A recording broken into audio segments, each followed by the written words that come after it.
అడవిలో ఒక వేటగాడు వేటాడడానికి తన దగ్గర ఉన్న బాణానికి విషం రాసి విల్లు తీసుకొని ఒక జంతువుకి గురిపెట్టి బాణాన్ని వదులుతాడు. అది గురి తప్పి ఒక చెట్టుకు గుచ్చుకుంటుంది. పచ్చగా ఉన్న ఆ చెట్టు మెల్లిమెల్లిగా ఎండిపోతుంది.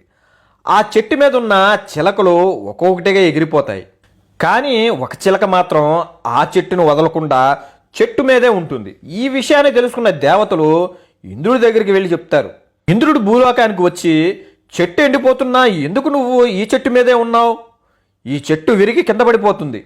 అదిగో ఆ చెరువు పక్కనే పెద్ద చెట్టు ఉంది, దాని మీదకి వెళ్ళిపో అని చెప్తాడు చిలకకి ఇంద్రుడు. చిలక, నన్ను క్షమించండి, నేను ఈ చెట్టుని వదిలి వెళ్ళను. నేను పుట్టింది ఇక్కడే, నా ఇల్లు నా జీవనం మొత్తం ఇక్కడే. నన్ను అన్ని వేళలా రక్షించింది ఈ చెట్టే. ఇప్పుడు ఈ చెట్టు కష్టాల్లో ఉన్నప్పుడు నేను ఎలా వదిలి వెళ్ళగలను? అస్సలు వెళ్ళను.